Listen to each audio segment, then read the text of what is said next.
Listo, Sandra, ya está. Bueno, muchas gracias por la invitación. En todo caso, cualquier queja se la pueden hacer llegar al doctor Juan Pablo Viar, que ha sido el encargado insistente de que yo esté aquí un jueves a las 7 de la tarde, de 7 a 9 de la noche. Estamos todos mal de la cabeza, quiero que lo sepan. Ahí estuve viendo algunas caras conocidas, es muy cómico. Con Magela de Uruguay estuve hasta hace 2 horas hablando por Zoom. Veo muchas caras que hacía mucho tiempo que no veía y me agrada mucho poder verlas. Les agradezco mucho que estén ahí y que tengan la paciencia infinita de estar escuchando hablar sobre un tema tan agradable como el que vamos a abordar esta noche. Entonces, a ver, yo voy a tratar de hablar una cantidad de tiempo lo más justa posible para que ustedes puedan dar espacio a las preguntas o a los comentarios. Así esto lo hacemos más humano que lo que Zoom nos permite hacerlo. Ustedes tengan en cuenta que yo en este momento, la pantalla se ve, ¿no? ¿El PowerPoint se ve, gente? Sí, Marta. sí, Sandra, se ve. Ok, perfecto. Porque viste que esta es una situación medio psicótica. Yo estoy hablándole al agujerito verde de la computadora, achiqué todos los cuadritos, con lo cual tengo fe que toda la gente a la que estaba viendo hasta recién sigue estando ahí. Si no, no tengo problemas en hablar sola, lo hago desde que soy muy chiquitita. Pero entonces, la idea es que ustedes, si quieren, incluso, no sé cómo lo suelen hacer en los cafés, pero si quieren pueden ir poniendo en el chat las preguntas y después podemos ir viendo en función del tiempo que queda, cuáles podemos ir contestando. Entonces, a ver, cuando Juan Pablo empezó a perseguirme amablemente para que yo estuviera aquí esta noche, él me había planteado la idea de tomar el rumbo para un lado, de compartir en este café, y yo un poco lo que le decía a Juan Pablo era que a mí me gusta hablar de algo en lo que estoy empapada, ya sea porque estoy trabajando en eso, porque he estado trabajando en eso, o porque lo estoy estudiando. Y sentía que la propuesta que él me había hecho me parecía súper tentadora, pero yo tocaba de oído. Y la realidad es que no me gusta hablar de lo que toco de oído. Para gente que toca de oído tenemos desde los que nos gobiernan para abajo más o menos la mitad de la población del país. A mí la onda maradoniana nunca me gustó. Ustedes se acuerdan que a Maradona le ponían un micrófono, le preguntaban qué opinaba del Papa, y Maradona opinaba del Papa. Entonces, en realidad fue de Juan Pablo la idea de poder hablar de los efectos del maltrato en la edad adulta, en las personas adultas. Y cuando Juan Pablo dijo eso, me tocó el timbre adentro de la cabeza, porque yo desde hace un tiempo estoy como muy compenetrada con la idea de que, más allá de que entendemos que hay intervenciones específicas de acuerdo a las etapas etarias, y que esas intervenciones tienen que ser específicas por una razón, hay un riesgo en eso, y es que precisamente lo que nosotros perdemos de vista es el impacto continuado que tienen las situaciones de violencia cuando no se detectan, sobre todo cuando no se detectan tempranamente, o cuando se detectan y las intervenciones son no muy felices, y empiezan a patearse una intervención detrás de la otra, detrás de la otra, detrás de la otra, y a la quinta intervención ya el enchastre es tan grande que estamos tratando de como juntar los pedacitos y coser con el hilo que nos queda. Y esa es un poco la idea de que esta presentación tenga este nombre tan metafórico en términos de trazo continuo, ¿sí? Y la idea es que ustedes se puedan llevar hoy una mirada que abarque toda la línea evolutiva desde la infancia hasta la adultez y más allá. No voy a hablar de espíritus, quédense tranquilos, ¿eh? No es un tema sobre el que sepa demasiado. Antes que nada, voy a hacer un aviso importante, y es que esta presentación contiene cosas que pueden herir su sensibilidad. Es muy probable que ustedes me digan qué voy a empezar a hacer ahora, empezar a mostrar fotos raras, cosas espantosas. No, voy a hablar de cosas que todos los que están ahí porque algún tipo de contacto con la temática tienen, ¿sí?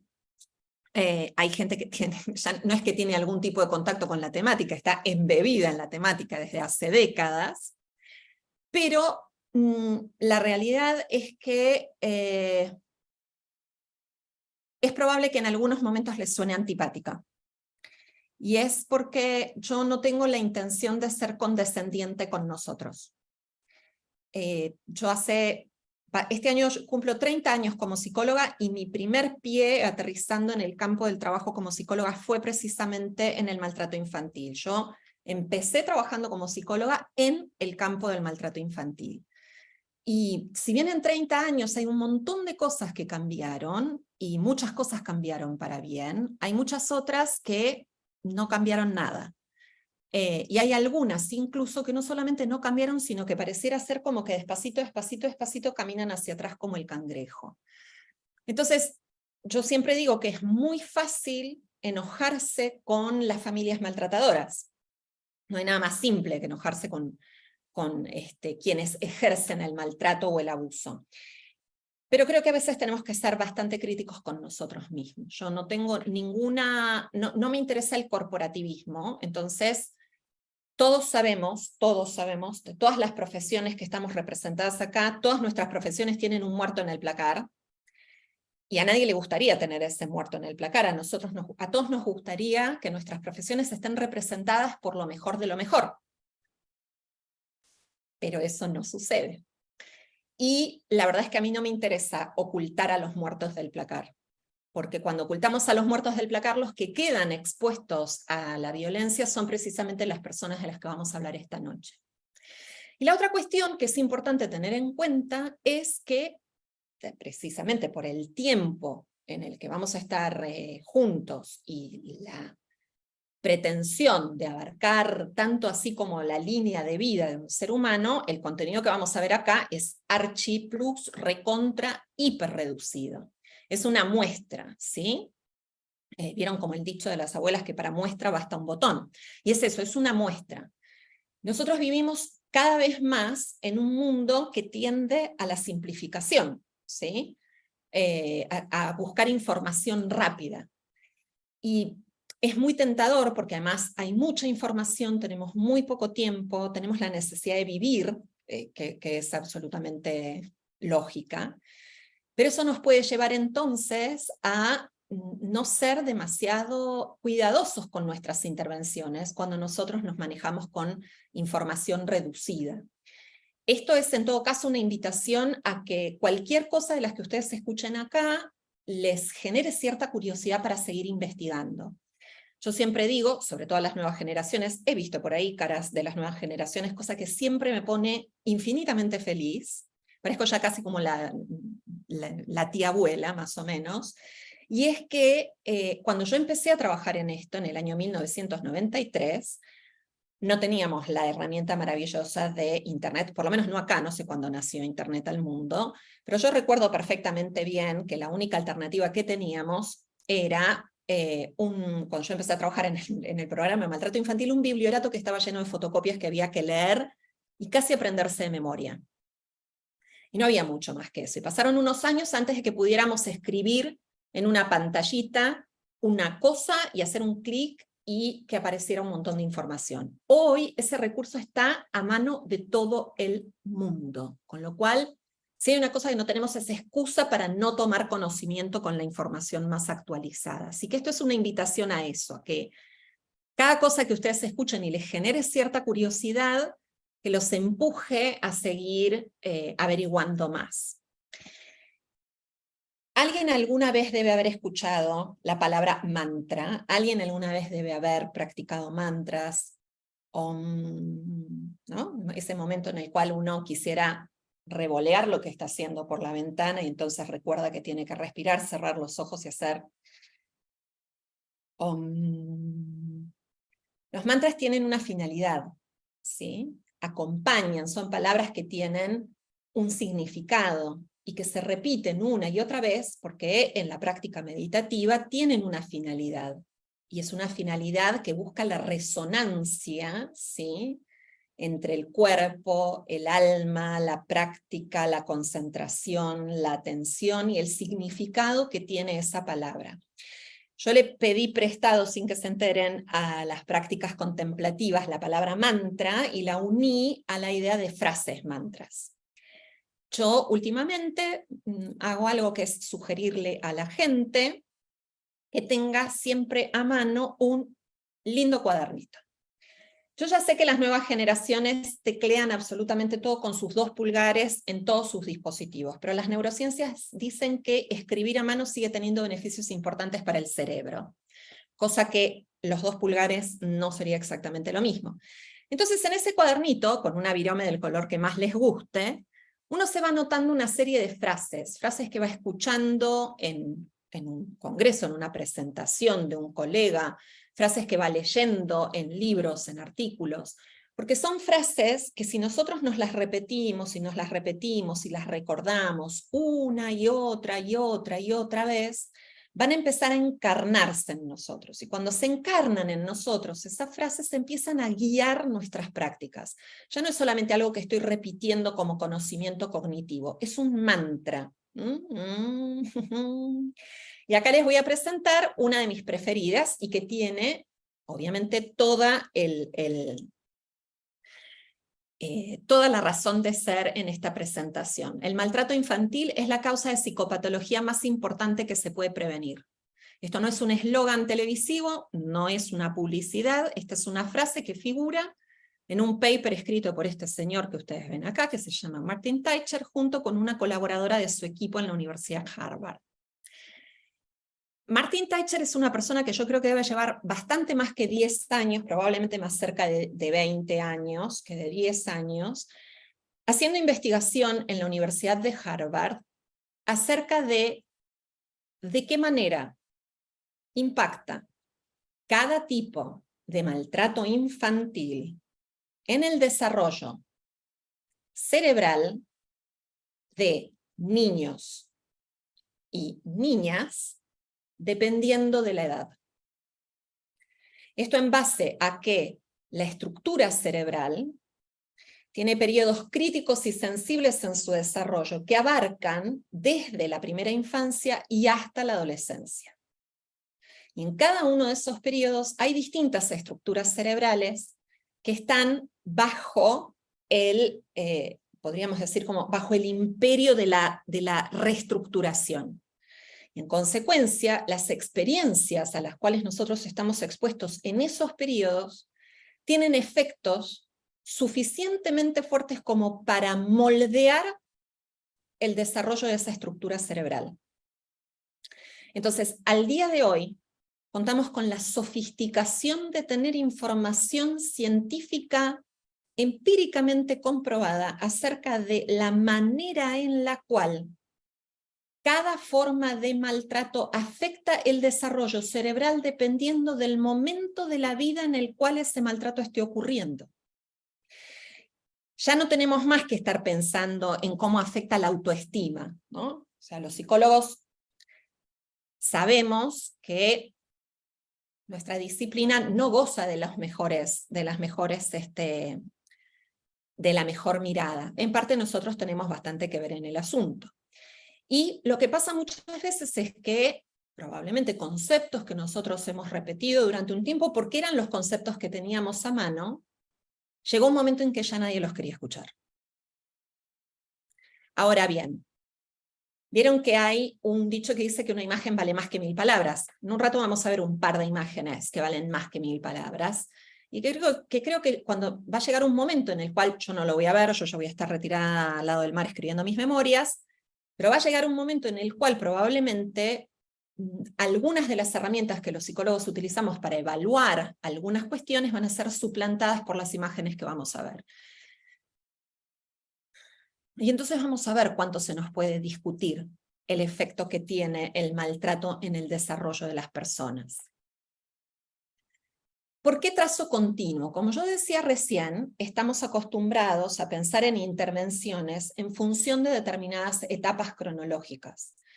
Como yo voy a hablar de etapas cronológicas, esta es la razón por la cual voy a hablar de infancia, adolescencia y adultez, estrictamente como fueron pensadas originalmente, en tanto etapas cronológicas en singular. Cada una de estas etapas tiene a su vez subetapas. No es lo mismo un bebé recién nacido que un nene de 5 años. Y ambos están dentro de la etapa cronológica de la infancia.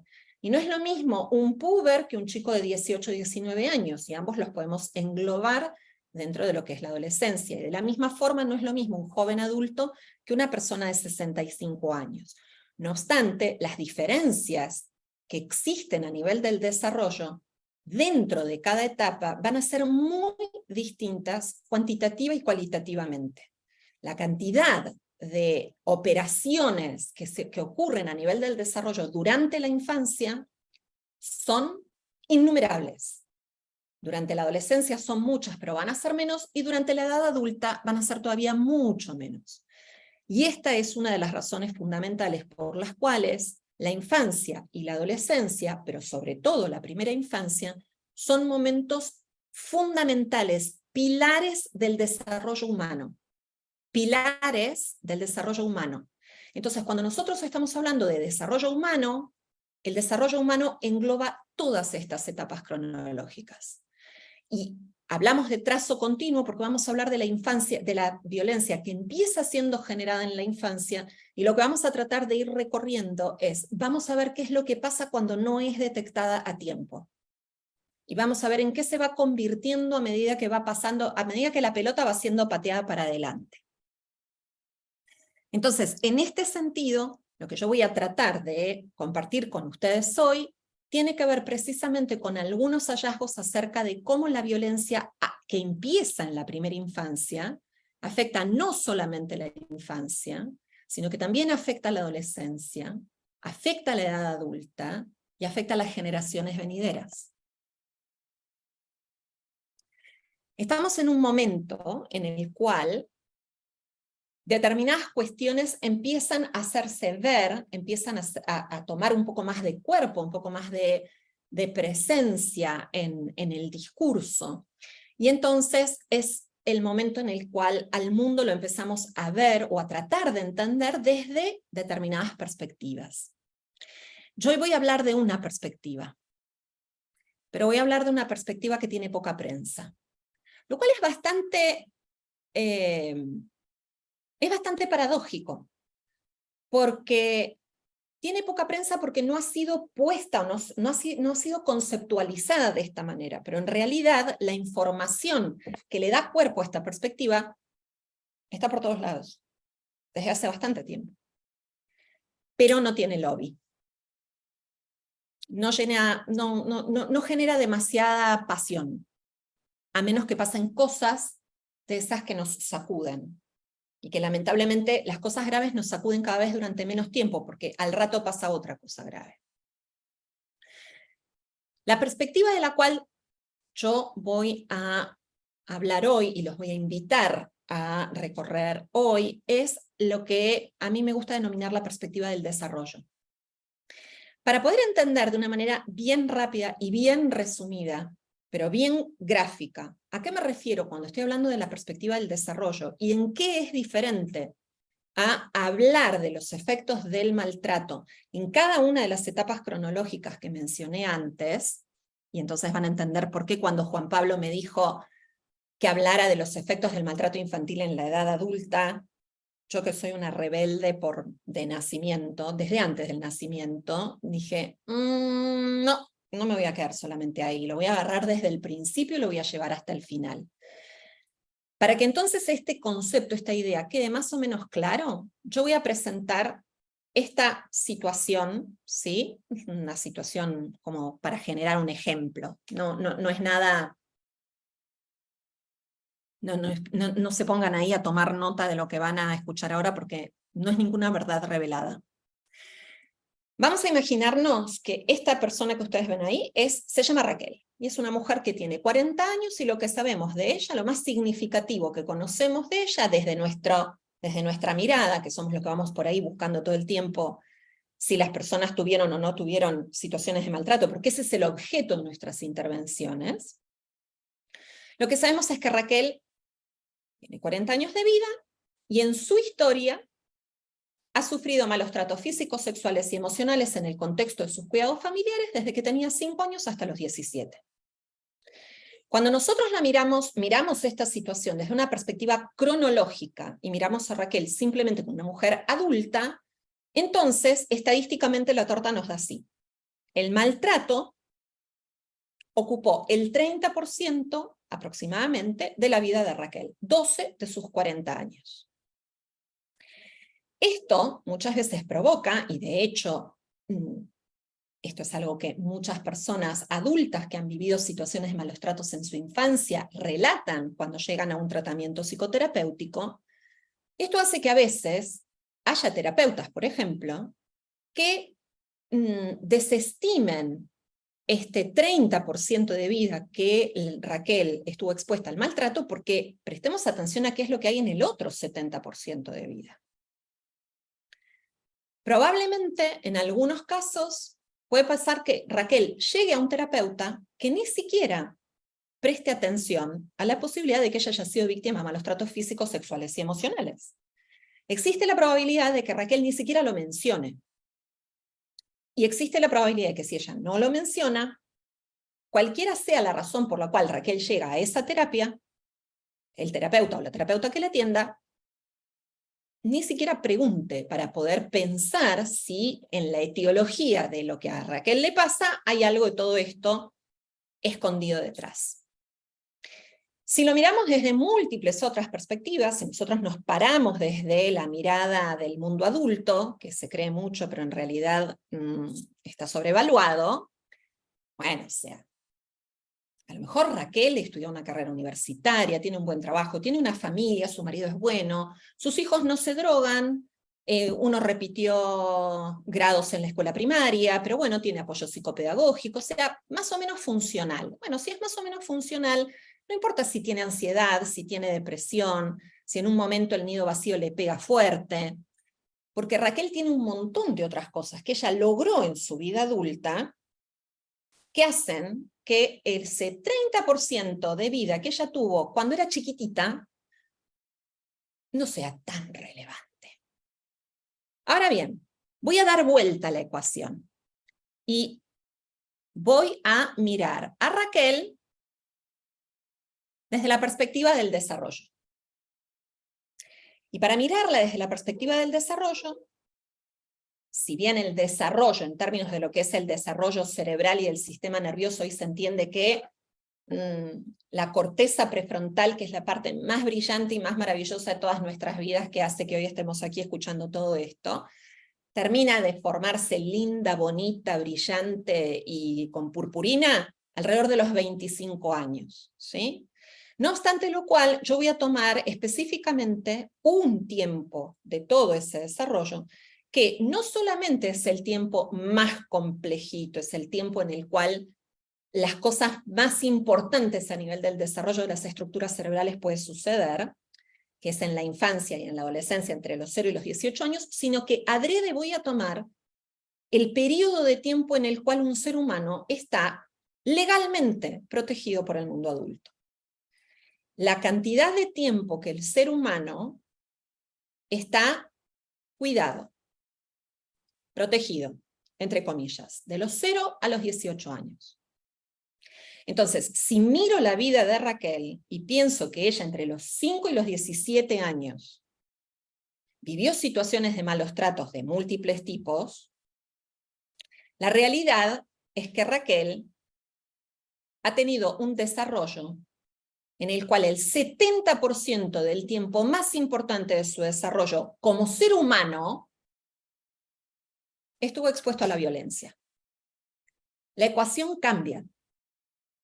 Porque entonces, si yo miro a Raquel desde la perspectiva del desarrollo, no puedo dejar de preguntarme qué huellas habrá dejado ese 70% de exposición a la violencia en su desarrollo, si hoy además las neurociencias lo que me dicen es que la violencia crónica en la infancia y en la adolescencia tienen efectos que modifican las estructuras cerebrales. No puedo hacer oídos sordos a esto.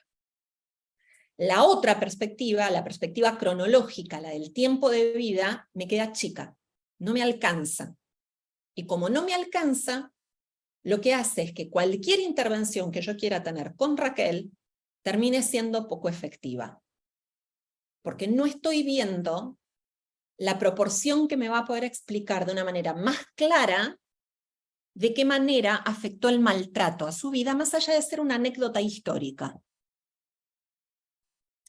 Entonces vamos a empezar desde antes, porque para llegar a ser infantes, primero tenemos que haber estado en el útero materno.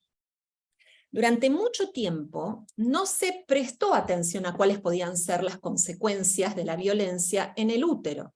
¿Por qué? Porque durante mucho tiempo la consideración de los efectos de la violencia que empezaba en la temprana infancia estaba vista pura y exclusivamente desde el punto de vista emocional y comportamental, ¿sí? O sea, desde el punto de vista meramente psicológico. Entonces, ¿cuál es la psicología de un bebé que está dentro de la panza? No lo podemos hacer dibujar una casa. Hasta que en un determinado momento, cuando empezamos a nutrirnos cada vez más de las investigaciones que venían de las manos de las neurociencias, a alguien se le ocurrió la feliz idea de decir, hey, momento, ¿es verdad esto de que la placenta es como una mantita que te cubre y te calienta y te da los nutrientes y te protege de la hostilidad exterior?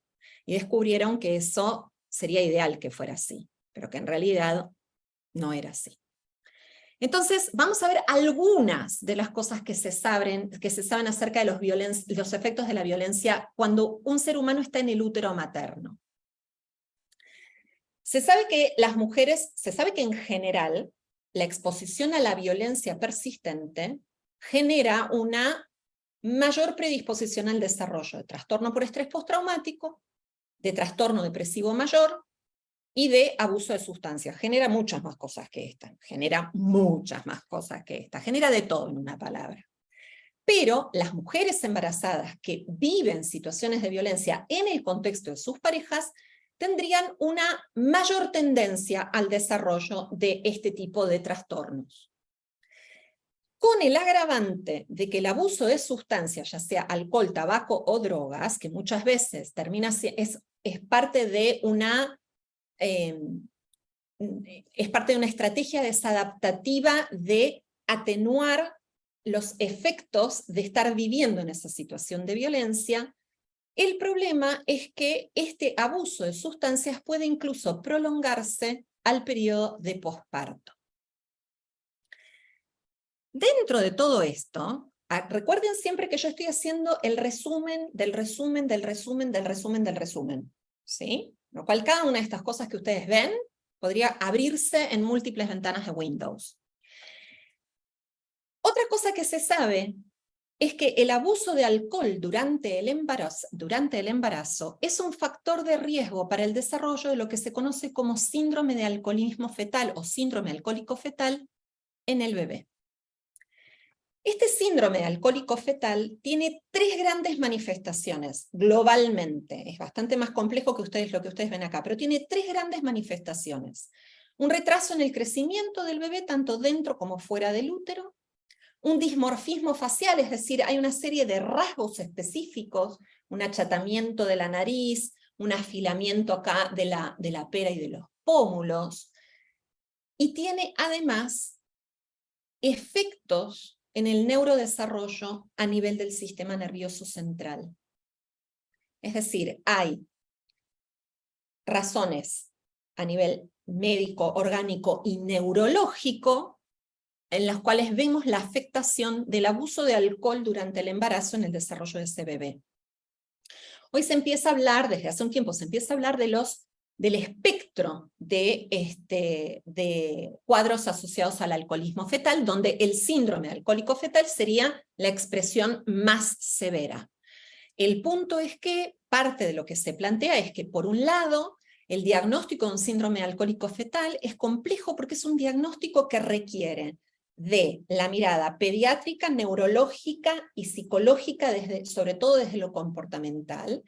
A nivel de lo comportamental y a raíz de estas anomalías del neurodesarrollo, a nivel del sistema nervioso central, hay altísimos grados de impulsividad y de desregulación afectiva, altísimas dificultades a nivel de la concentración y de la atención, y cuando todo esto no se conoce, entonces lo que pasa es que muchas veces esos niños empiezan a pulular por otros diagnósticos.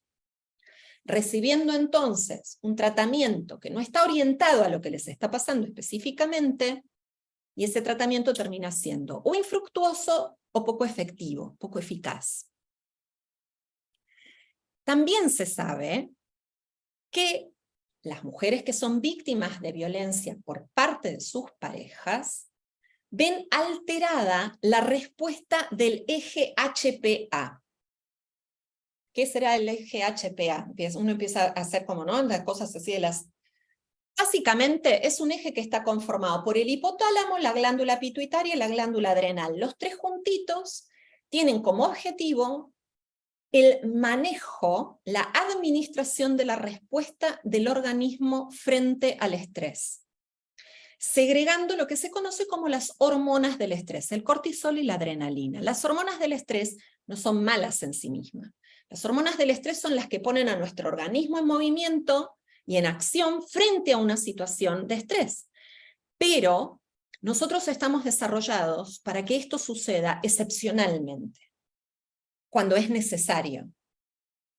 Cuando la respuesta al estrés se convierte en una regla en lugar de convertirse en una excepción, se dice que entonces esas hormonas del estrés se convierten en tóxicas. Están segregadas por demás.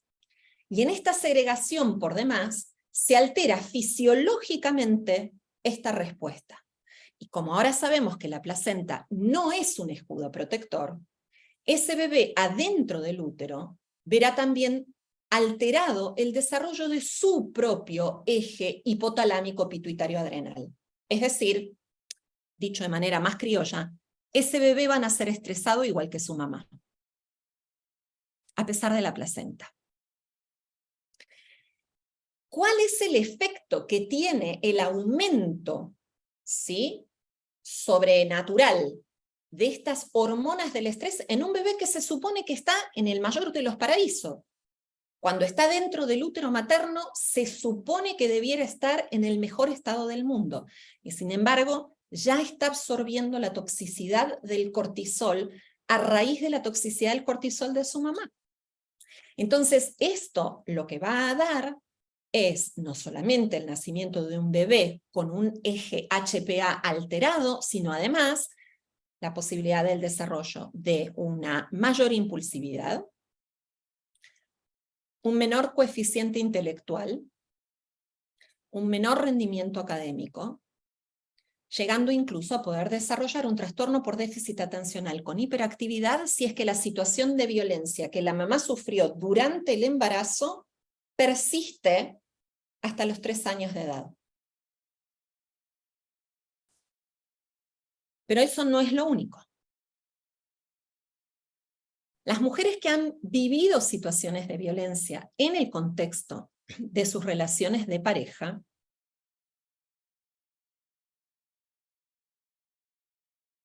si están bajo esa situación y bajo los efectos de esa situación, la posibilidad del desarrollo de un vínculo de apego seguro con sus bebés va a estar seriamente comprometida.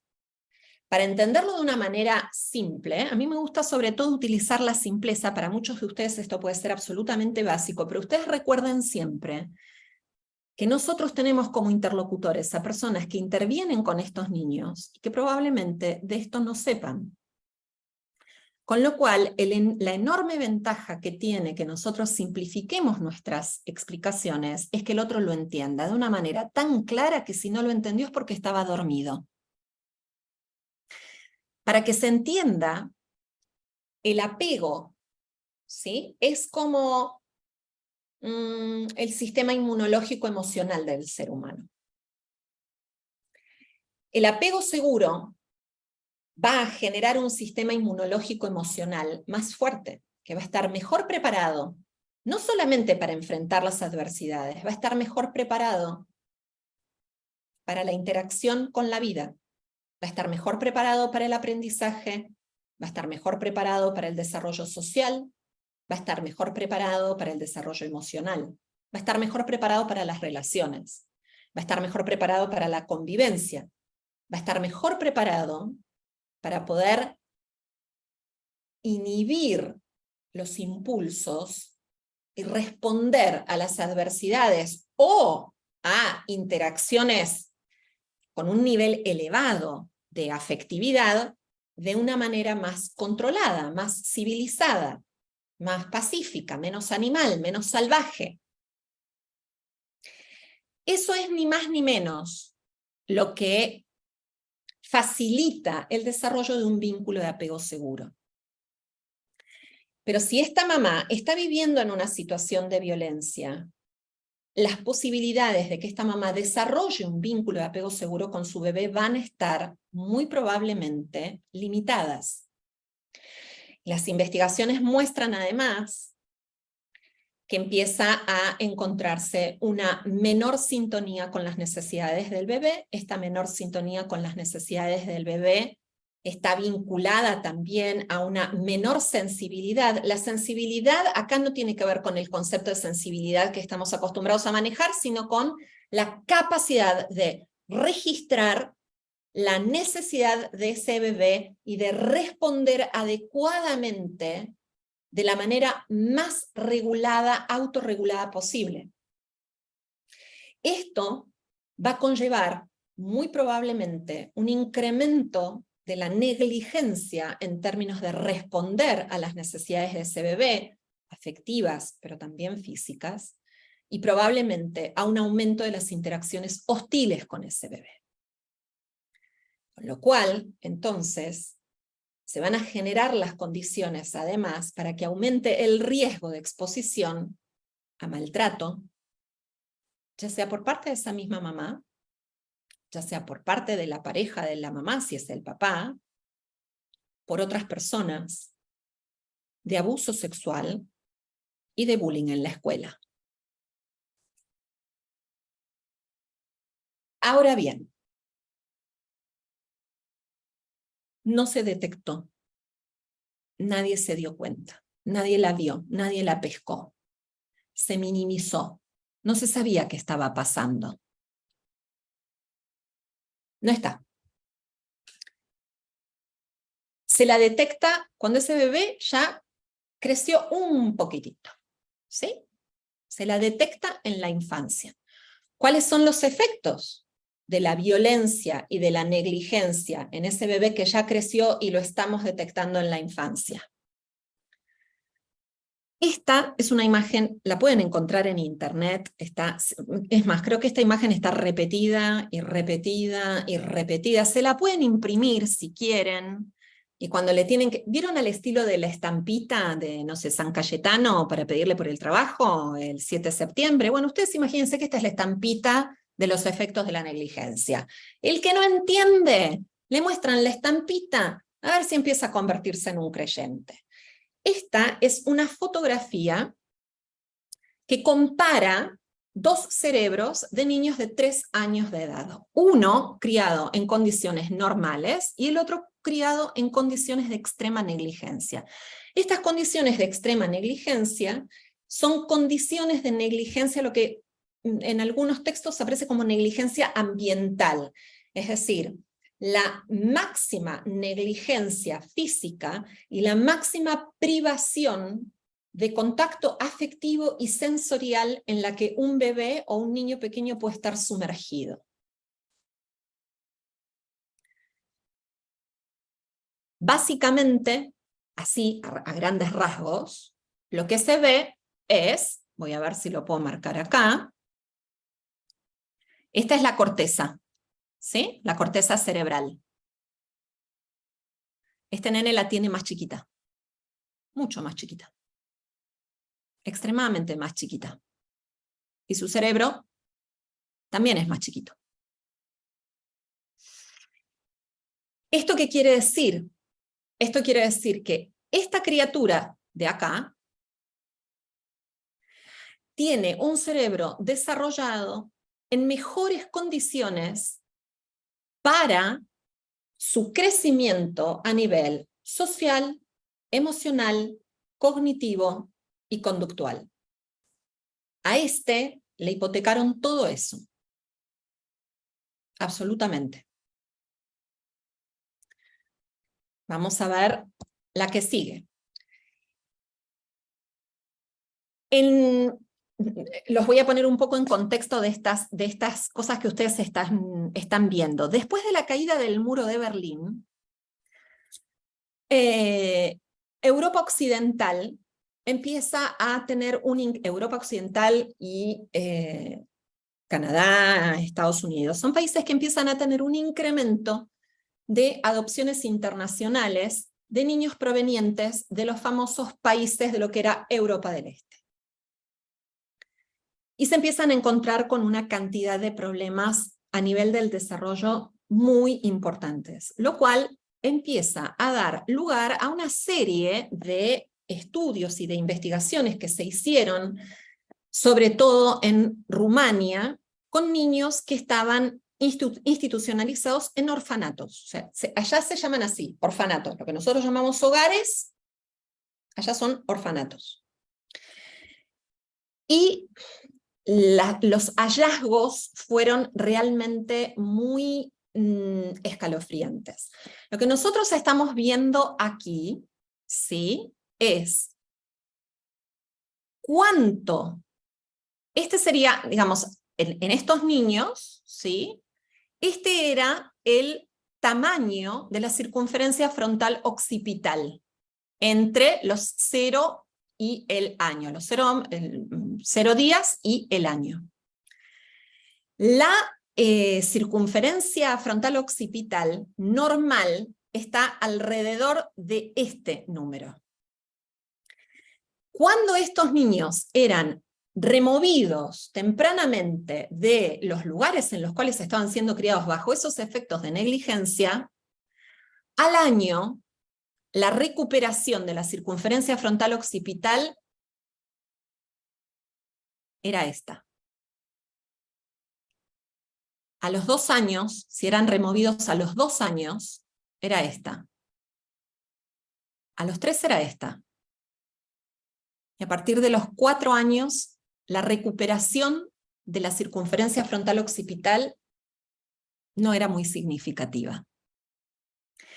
Esto va muy de la mano con lo que hoy sabemos respecto a que durante los primeros 3 años de vida, el cerebro humano está llevando adelante un proceso astronómico de estructuración. Es como si dijéramos, queremos construir una casa y queremos tener todos los materiales compraditos para construir la estructura de la casa antes de que la inflación se dispare al 1000%. Entonces, ¿qué hacemos? Compramos y construimos rápidamente esa estructura. Si la construimos en un terreno adecuado, con el material adecuado, lo que vamos a tener es esto. Pero si la construimos en un terreno no adecuado, con el material adecuado, con poco material, lo que vamos a tener es esto. Durante los 3 primeros años de vida del ser humano, nosotros tenemos la posibilidad de desarrollar esa estructura que va a ser nuestra casa, la casa de nuestro cerebro, donde después le vamos a poder poner todos los adornos lindos y bonitos del mundo. Pero después de los 3 años, las oportunidades no desaparecen, pero empiezan a disminuir.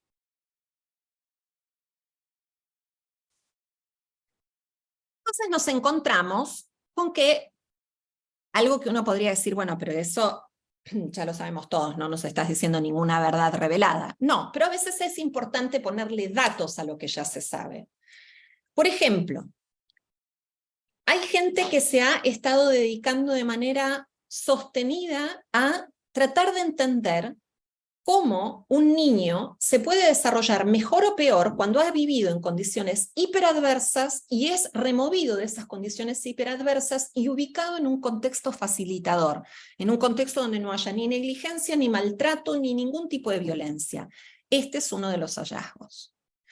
Los niños que son ubicados en cuidados alternativos antes de los 12 meses de edad, antes del año, con cuidadores capaces de desarrollar con ese niño un vínculo de apego seguro, logran desarrollar un patrón de apego a sus nuevos cuidadores en el lapso de 1 a 2 semanas.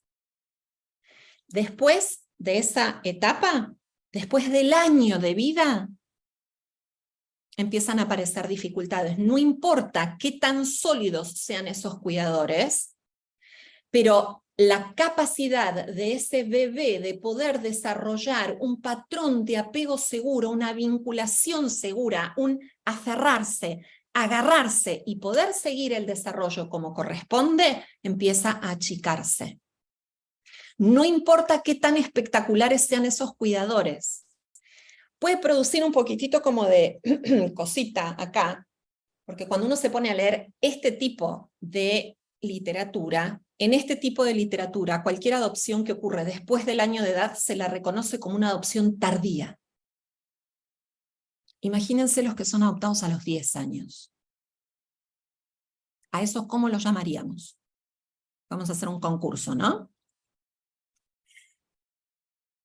Cuando se realizan este tipo de intervenciones, entonces, las razones por las cuales podrían darse estas situaciones no tienen que ver solamente con el hecho de que sean ubicados con cuidadores, con familias que tengan la capacidad de desarrollar con esos bebés un vínculo de apego seguro, sino que habría otro tipo de situaciones, otro tipo de variables importantes, y es que después de un año de vida, de haber estado expuestos a las situaciones de maltrato y negligencia, la cantidad de tiempo expuestos al maltrato y negligencia disminuye drásticamente.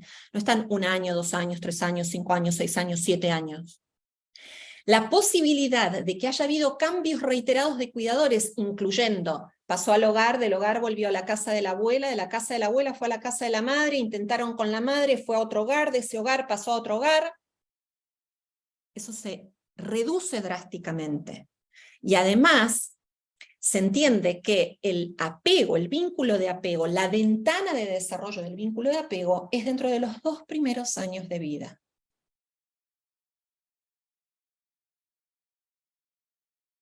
Es como para pensar. Si cuando estamos interviniendo sobre la base de lo que sabemos o sobre la base de lo que nos gustaría que pasara. Es una pregunta para hacerse.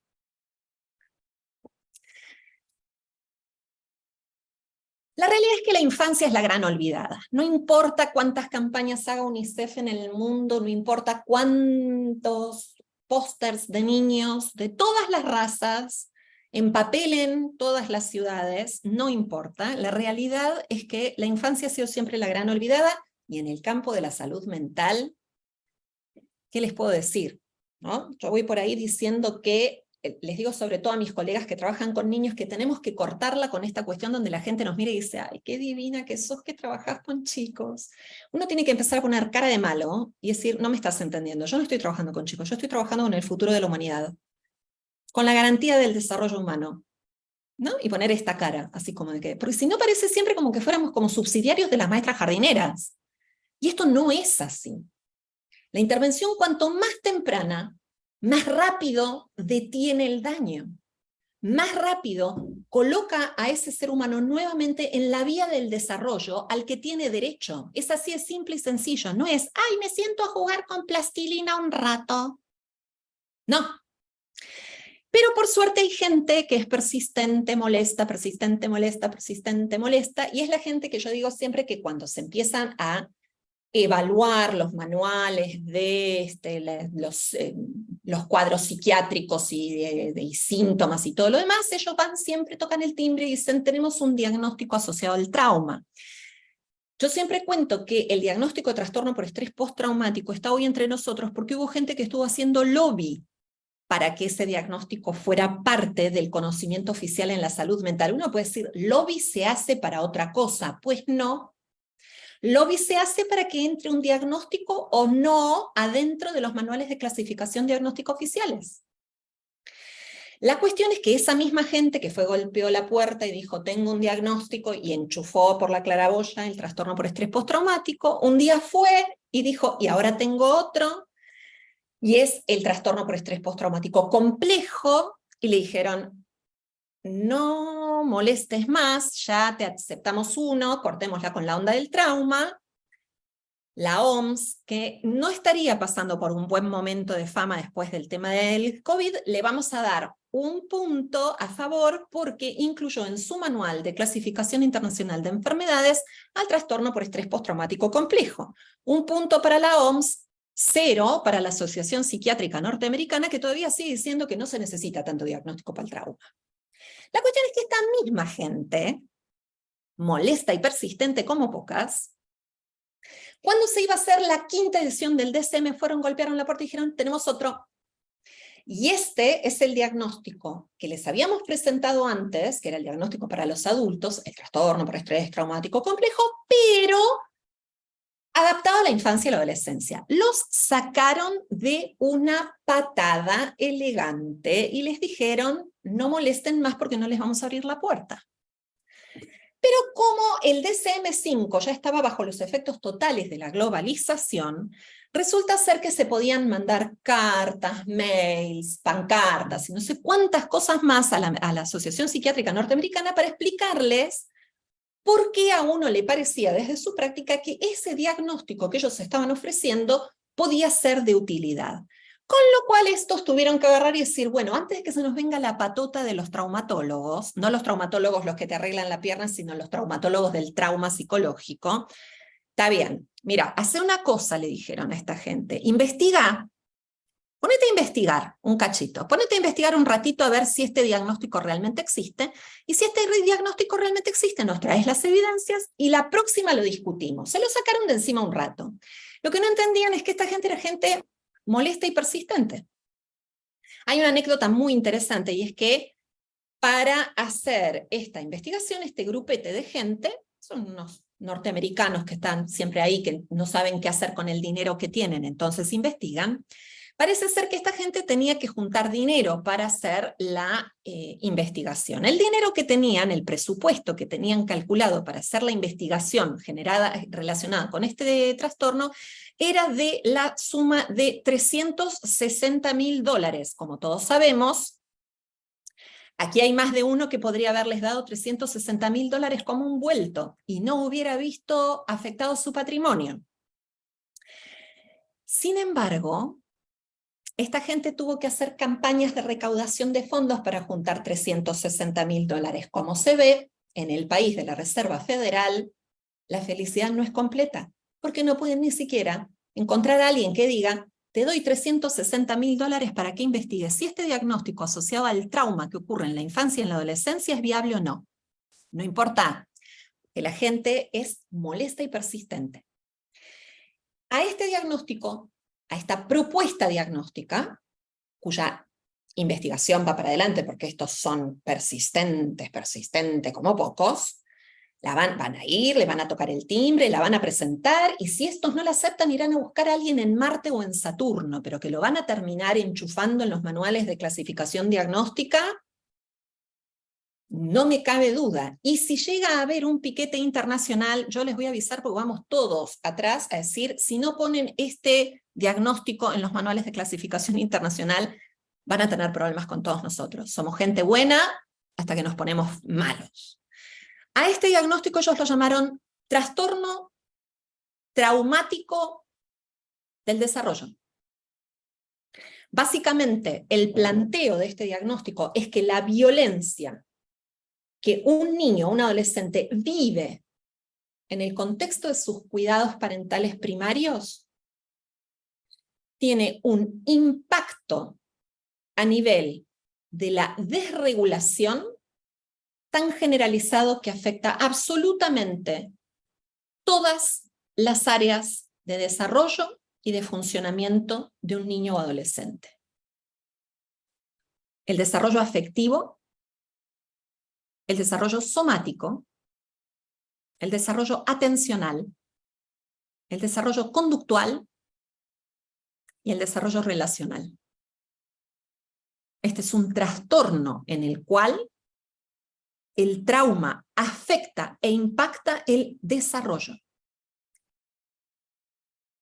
La cara que les pusieron, o sea, imagínate ya con ese nombre, es un nombre petardista, ¿sí? Pero esto es lo que ellos planteaban. Trauma relacional es la manera, viene a ser el sobrenombre, ¿sí? El nombre oficial, el nombre y el apellido oficial con el cual lo quieren inscribir en el registro civil y darle un documento de identidad es trastorno traumático del desarrollo. Está en veremos todavía. Las investigaciones siguen adelante, ¿sí?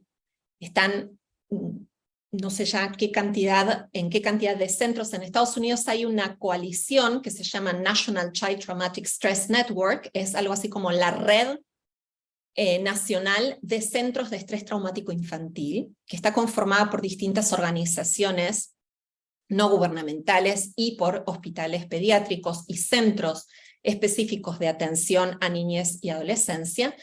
Y este grupo de investigadores, que están liderados básicamente por 3 cabezas, que son Bessel van der Kolk, Joseph Spinazzola y Julian Ford, desarrollaron 2 entrevistas estructuradas, una para los niños y adolescentes y otra para sus cuidadores, y están llevando adelante desde 2000, no me acuerdo cuánto, en todos estos centros están investigando la viabilidad, con estos instrumentos que ellos desarrollaron, de establecer que esta sintomatología como consecuencia de estos 2 factores de exposición da como resultado un trastorno que tiene entidad per se.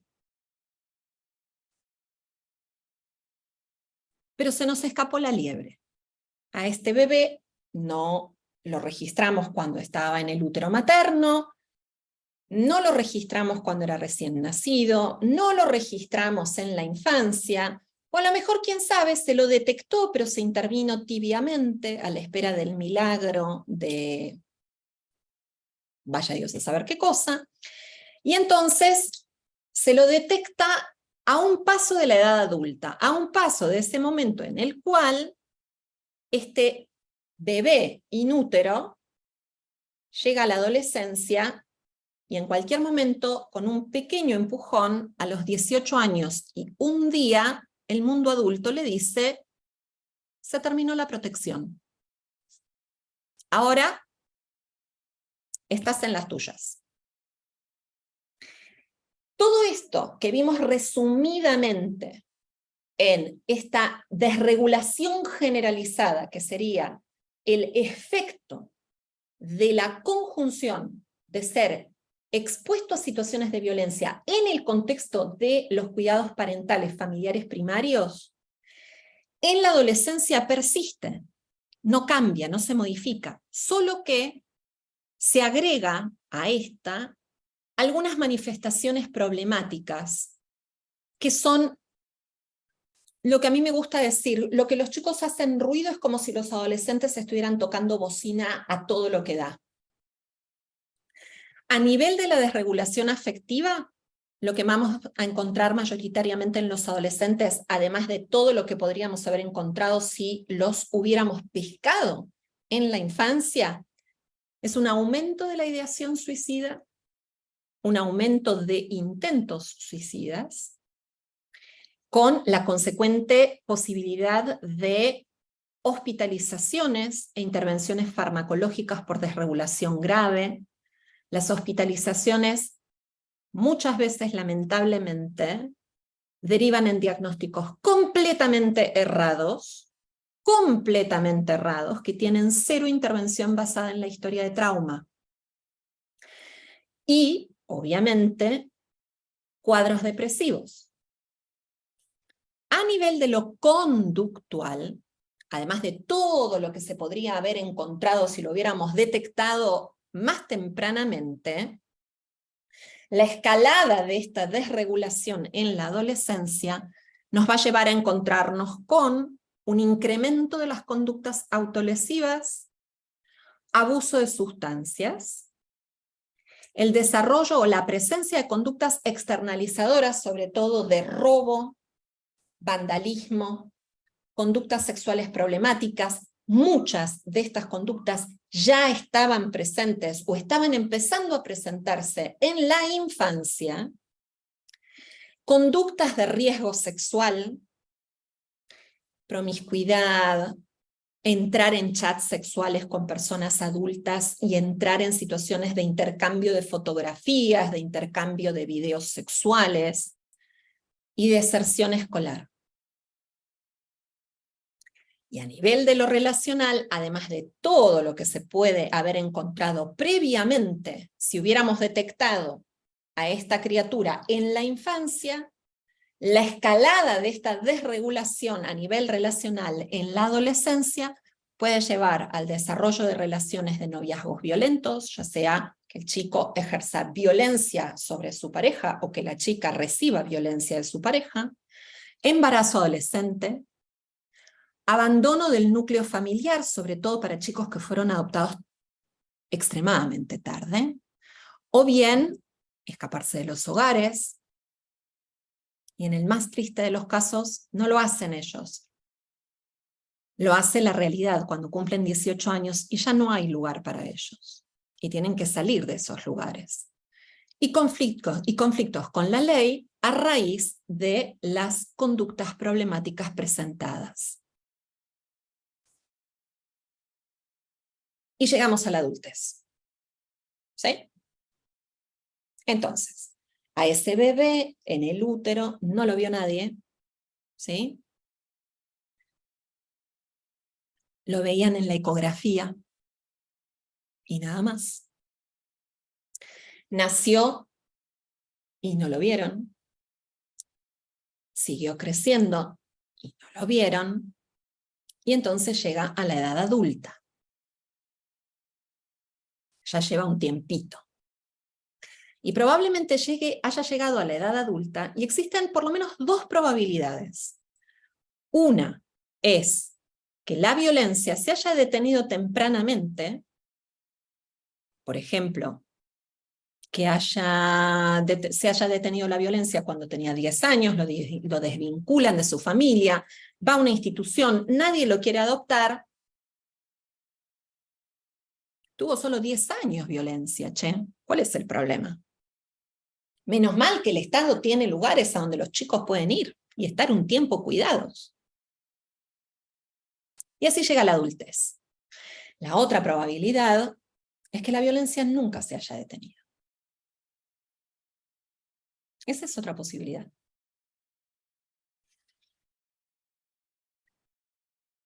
Entonces, ya cuando se llega al adulto, cuando se llega a ser adulto, no se puede ir por ahí hablando de maltrato infantil, no queda bien. No queda bien andar hablando de maltrato infantil. El maltrato infantil no es lo que afecta a los niños. Entonces, no me hables de maltrato infantil en el adulto. Ese adulto que probablemente haya estado viviendo todas esas situaciones desde muy temprana edad, que se acostumbró a no ser visto, o que se acostumbró a que lo vieran y no entendieran muy bien lo que estaban viendo, o que se dio cuenta de que lo veían, lo pescaron, lo sacaron, pero después apareció la tía Porota y lo llevaron con la tía Porota. Pero la tía Porota resulta ser que era más violenta que la familia. Entonces, después de un tiempo, lo vuelven a sacar de ahí. Pero después resulta ser que aparece el padre. Y entonces el padre dice que se lo quiere llevar, pero el padre abusa sexualmente de él, entonces vuelve. Entonces ese adulto dice, y mira, la verdad es que no me vieron, y cuando me vieron, no sé muy bien qué es lo que vieron. ¿A quién le voy a ir a contar mi historia? ¿A quién le puede llegar a interesar verdaderamente mi historia? Si cuando mi historia tendría que haber sido de emergencia no lo fue, ¿a quién le voy a contar lo que me pasa? Entonces, fíjense, lo que empieza a pasar es que ese adulto probablemente empiece a tener problemas. Es una probabilidad. Y esos problemas, una probabilidad, es que tengan su origen en todo eso que le pasó mucho antes de llegar a la adultez. Pero ¿qué pasa? Resulta ser que en las clasificaciones oficiales, el nombre que compete ponerle a lo que a él le pasa no existe. De la misma manera que no existió en su momento lo que le pasaba cuando era una criatura. Entonces se le empiezan a poner otros nombres. Y entonces nos empezamos a encontrar con que esta gente molesta, que anda siempre ahí, que te escupen el asado, ¿viste? Uno está ahí tranquilo, tratando de hablar de la bipolaridad, que no le trae mucho problema a nadie, y vienen estos y dicen, che, pero me parece que a veces En la base de esa bipolaridad hay maltrato infantil. Otra vez hablando de la tiendita del horror. Nadie tiene ganas de escuchar hablar sobre el maltrato infantil. Pero hay gente que afortunadamente es extremadamente molesta, y entonces va y golpea la puerta y dice, che, te tengo que contar algo. Entonces de repente aparecen investigaciones. Estas investigaciones empiezan a mostrar, no es la otra cara, es una cara aparte, es una cara más. La cara, ¿viste esta cosa como que te estoy mostrando, te muestro todas mis mascotas de raza, pero ese perro que es de la calle no te lo muestro porque ese no es tan lindo. Espérate que te voy a mostrar los perros de raza. Entonces, los perros de raza en la sintomatología de los cuadros psiquiátricos comunes serían con lo que todos estamos de acuerdo. El perro de la calle sería la historia de maltrato. Entonces, por ejemplo, las investigaciones muestran que los pacientes diagnosticados con trastorno bipolar que han tenido una historia de maltrato infantil presentan una mayor vulnerabilidad al desarrollo de trastorno bipolar. Pero no solo eso, es probable que tengan un inicio más temprano de los episodios, es probable que haya un mayor riesgo de comorbilidad, es decir, que no tienen solo el trastorno bipolar, sino que además se les pega trastorno por estrés postraumático y trastorno de ansiedad.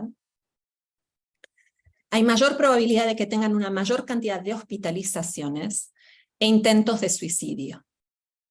Y además, presentan un peor curso de tratamiento, es decir, los tratamientos para estos pacientes son menos efectivos, tanto a nivel psicológico como farmacológico, o los dos en su conjunto. Y algo parecido pasa con el trastorno depresivo mayor. Los pacientes con diagnóstico de trastorno depresivo mayor, con una historia de maltrato infantil, tienen un mayor riesgo de desarrollo de depresión, un inicio más temprano de la enfermedad y un peor curso de la enfermedad.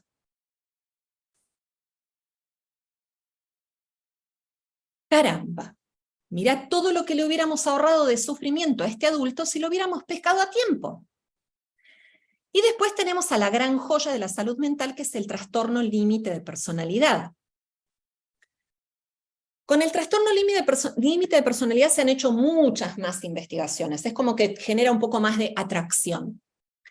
Y se han encontrado en las distintas investigaciones que hay una prevalencia de entre un 40 y un 80% de experiencias adversas, especialmente abuso sexual infantil y maltrato físico, pero también negligencia en pacientes con diagnóstico con trastorno límite de personalidad.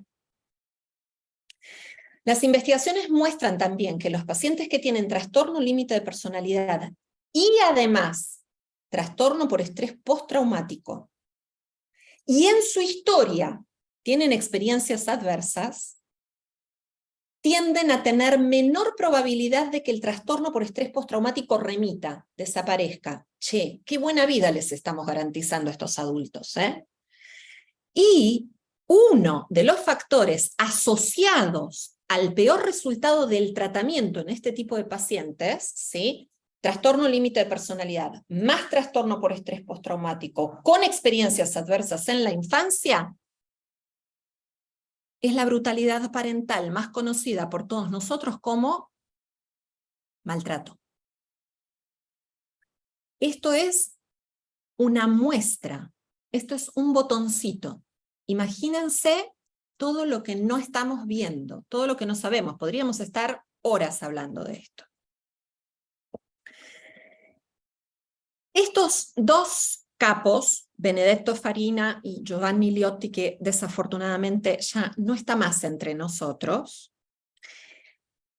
plantearon que en realidad, más que pensar en que hay diagnósticos específicos, ¿sí? Más que tratar de asociar las experiencias traumáticas a diagnósticos específicos sobre el trauma, ellos lo que plantean es algo bastante más revolucionario. Y es lo que ellos llamaron la dimensión traumático-disociativa. El planteo básicamente es que las experiencias traumáticas tempranas, que se repiten crónicamente durante la infancia y la adolescencia y que ocurren en el contexto del sistema de cuidados y comprometen el desarrollo del apego en ese ser humano, permean múltiples categorías diagnósticas. ¿Qué quiere decir esto? Quiere decir que todas esas experiencias pueden estar tranquilamente en la base de desórdenes postraumáticos, en la base de desórdenes disociativos, en la base de una gran cantidad de personas que tienen un diagnóstico de trastorno límite de personalidad, pero también pueden estar en la historia de personas que tienen un diagnóstico por desorden alimentario, por otros tipos de trastornos de personalidad, como un trastorno narcisista, un trastorno por dependencia, un trastorno obsesivo compulsivo, abuso de sustancias, psicosis, etcétera, etcétera, etcétera, etcétera, etcétera. Lo que ellos están diciendo es, ese es el nutriente de la tierra en el que nacen las semillas de la patología. Y volvemos otra vez a la frase mantra. El maltrato infantil es la causa de psicopatología más grave que se puede evitar. Pero vamos a seguir un poco más. Vamos a ir al más allá. El más allá no son los espíritus. Yo les había dicho, no tengan miedo, no es que esta noche van a tener pesadillas ni cosas por el estilo. El más allá es, estos adultos pueden tener hijos. Y entonces, toda la violencia que ellos vivieron, ¿se queda solamente en ellos? ¿No se transmite nada a las generaciones que siguen? ¿El hecho de cambiar de una generación a la otra crea una suerte de muro protector? ¿Automáticamente, simplemente porque se cambió de generación? En un estudio que se hizo para evaluar los patrones de apego en bebés nacidos de madres que tenían historias de abuso y negligencia en su infancia, lo que se descubrió es que el 83% de los niños de madres con estas historias fueron clasificados con apego inseguro. Y de estos, el 44% con apego desorganizado. Para que ustedes se den una idea, ¿vieron lo del sistema inmunológico emocional? Bien, el sistema inmunológico emocional se divide primero en dos grandes tipos de inmunización. La que me da el apego seguro, que es la más efectiva de todas. No quiere decir que las cosas no me van a doler, no quiere decir que soy Highlander inmortal, impermeable. Quiere decir que voy a tener mucho más cuero con el cual resistir las adversidades. Del otro lado está el apego inseguro. Y el apego inseguro lo que me dice es que el cuero para resistir las adversidades es extremadamente delicado. Y dentro de esa delicadeza, el tipo de cuero más delicado, el más fragmentado, el más deshilachado, es el que está desarrollado en el apego desorganizado.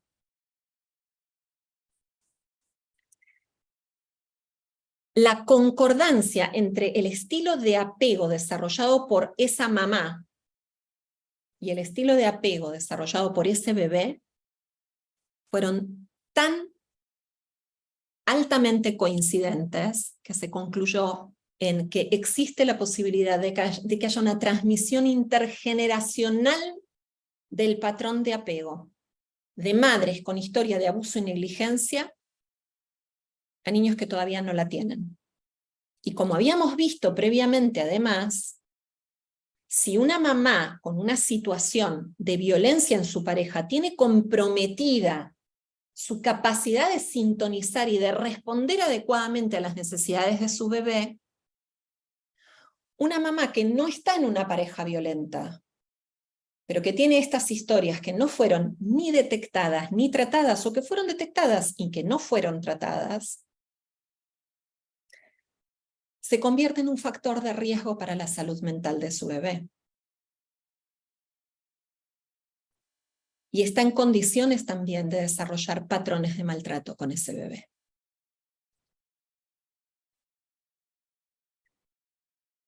Las funciones ejecutivas hay un centro de estudios de desarrollo infantil, también en la Universidad de Harvard. Yo solamente tengo un buzo de la Universidad de Harvard y un lápiz de la Universidad de Harvard, y ya con eso me siento tan feliz que si en la próxima vida reencarno y puedo estar en el equipo de Martin Teicher, ya directamente, no sé, voy a tocar el cielo con las manos. Va a ser más o menos como vivir en Disney. Hay un centro de desarrollo, de estudio del desarrollo infantil en la Universidad de Harvard, que hace una serie de documentos, ellos lo llaman white papers. Son unos documentos de difusión de información, de una manera que son súper fáciles de digerir. Y hay un paper que ellos hicieron sobre las funciones ejecutivas. Entonces ellos dicen que las funciones ejecutivas en el cerebro humano son como la torre de control en un aeropuerto. Sin una torre de control, mejor que no haya aeropuerto. Que la torre de control es la que se encarga de decir cuándo pueden despegar los aviones y cuándo pueden aterrizar otros. Si el controlador aéreo está mirando Netflix, tenemos un desastre. Las funciones ejecutivas son eso, ¿sí? Y el desarrollo de las funciones ejecutivas se da a nivel de la corteza cerebral, se va desarrollando. Pero ustedes recuerdan la foto del cerebro del niño de 3 años crecido en un ambiente normal y el otro creció en un ambiente de extrema negligencia. ¿Se acuerdan que la corteza prefrontal de este nene, que todavía tiene más para desarrollarse, estaba un poquitito más fortachona que la de este otro, que tenía una atrofia cortical?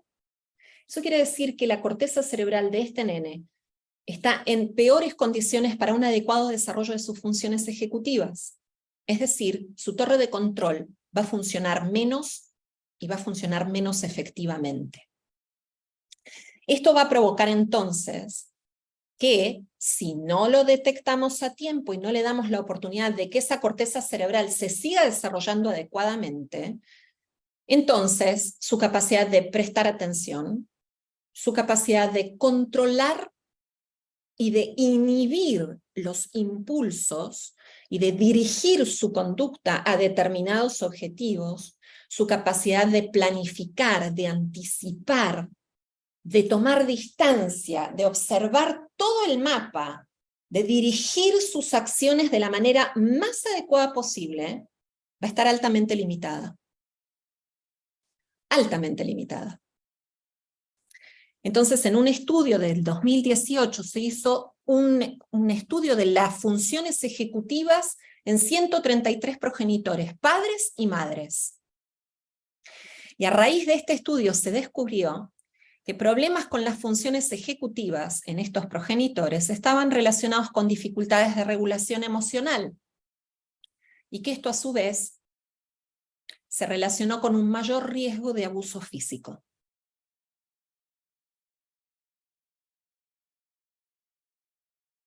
¿Hay esperanza? Por supuesto que sí. Claro que sí que la hay, siempre la hay, si no, no estaríamos nosotros acá. O sea, si no hubiera esperanza y todos estamos a esta hora de la noche escuchando esto, los que necesitamos ayuda asistencial inmediatamente, internación, hospitalización y farmacología somos todos nosotros. Hay esperanza. Correcto, es así, por suerte, afortunadamente. ¿Por qué hay esperanza? Es muy simple, porque cada vez sabemos más. Cuando yo empecé este trabajo hace 30 años atrás, había mucho menos que esta pilita de libritos chiquititos que se ve en un costadito. En la librería Pay 2, la librería de los libros de psicología de la ciudad de Buenos Aires, había solamente un libro sobre maltrato infantil. Y lo había escrito una persona emblemática del maltrato infantil en la Argentina. Había un libro en un universo sobre el cual ya había bastante conocimiento. Pero ese conocimiento empezó a avanzar, empezó a crecer, empezó a investigarse. Se investiga en nuestro país, se investiga en otras partes del mundo. Avanzó muchísimo. Cada vez sabemos más y cada vez tenemos más posibilidades de acceder a la nueva información. Imagínense, en ese momento había que ir a Paidós a comprar el único libro. O, yo tuve la suerte que hubiera otros que te daban libros y uno fotocopiaba, que sabemos todos que es ilegal, pero ¿qué haces cuando no tenés posibilidades de tener ese libro? ¿Sí? Es más, tenemos Internet, tenemos Amazon. Hay países donde Amazon te lleva el libro con un dron a tu casa. Para eso falta mucho aquí, ¿sí? Un montón de tiempo falta, ya lo sabemos, pero va a llegar. Yo ya voy a estar escribiendo mis memorias al lado del mar. Entonces, cada vez sabemos más, cada vez tenemos más formas de acceder a información actualizada. Hay cursos, la pandemia nos dio la posibilidad de aprender y llenarnos de cosas online. Esto que estamos escuchando ahora queda grabado, entra en un lugar y pasa, va a pasar, lo van a poner en la cápsula espacial que van a mandar a la Luna. Es decir, hasta los marcianos se lo podemos enseñar. Entonces, sí, por supuesto que hay esperanzas. Y cada vez hay más investigaciones, y esas investigaciones son más pormenorizadas, que nos van dando luz acerca de cuáles son los obstáculos. Y cuando aparece un obstáculo, aparece alguien que dice, a ver, ¿cómo se puede resolver este obstáculo? Antes no sabíamos que este obstáculo existía, no sabíamos cómo se llamaba, no sabíamos cuál era la forma. Hoy sabemos todo eso, y como sabemos todo eso, podemos diseñar nuevas estrategias de intervención. Ahora bien, con la esperanza sola no alcanza. ¿Qué hacemos entonces? Yo cuando trabajo con chicos que tienen conductas extremadamente problemáticas y logro que ellos puedan hablar de esto, ellos me dicen, sí, ya entendí, entonces no lo voy a volver a hacer nunca más. Entonces yo rápidamente les digo, mira, eso está bárbaro. Es decir, vos tenés la voluntad de que esto no vuelva a pasar, pero yo necesito explicarte que con la voluntad sola no alcanza. Nosotros necesitamos poder entender qué fue lo que te llevó a hacer esto que hiciste y te metió en problemas. Cuando nosotros podamos saber eso, con ese conocimiento vamos a poder ayudar a tu voluntad. Y tu voluntad va a ser más fuerte. Y entonces sí no vas a volver a repetirlo. Entonces, la esperanza es genial. La esperanza nos mantiene en esto. Pero con la esperanza sola no alcanza. ¿Qué tenemos que hacer? Aprender. Seguir aprendiendo. Todo el tiempo, todo el tiempo, todo el tiempo. Tratar de aprender incluso de los idiomas que son desconocidos para nosotros, de las palabras que son raras, porque también tenemos el traductor de Google y tenemos Wikipedia, que te explica qué quiere decir el giro singular que hay en el cerebro. ¿Qué es eso? Actualizar nuestras prácticas. Nadie en su sano juicio tiene una computadora a la cual cuando aparece la actualización uno no le da clic, aunque la computadora se quede toda la noche actualizando. Porque todos sabemos que si no actualizamos nuestra computadora, entonces va a llegar un momento en que la vamos a querer revolear por el balcón. Si eso lo hacemos con nuestra computadora, con el teléfono, con la tablet, hay que hacerlo con nuestras prácticas. Y hay que empezar a introducir estilo patota, que estas actualizaciones tienen que empezar desde el vamos, en la carrera de grado. Esto no puede ser una opción aprenderlo cuando uno ya salió. Ay, che, me voy a formar un poquito en este tema. No. Y la otra es comprometernos verdaderamente y genuinamente a no llegar tarde nunca más. Porque hoy tenemos la suficiente información para saber que muchas de nuestras prácticas, informadas por información no actualizada, informadas por creencias que tenemos, informadas por tendencias que se nos imponen, tal vez no son las más adecuadas. Pueden sonar lindas, pueden resultarnos tranquilizadoras, pero adecuadas no son. Y entonces tenemos que empezar a mirarnos a nosotros también. Ya todo lo que tenemos que saber sobre la violencia está ahí al alcance de la mano. Ahora es tiempo de sentarse a mirar de qué color es la pelusa del propio ombligo y empezar a sacársela. Porque con esa pelusa mucho no podemos hacer. Bueno, Siendo las 20:38, pueden hacer preguntas, comentarios, sugerencias o irse a cocinar las milanesas con papas fritas, lo cual también sería perfectamente compatible con esta noche.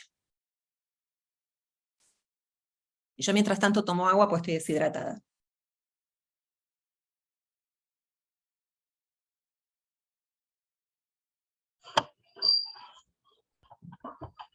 No sé si hay preguntas, si... Hay algunas preguntas que fueron haciendo, que se fueron haciendo en el chat.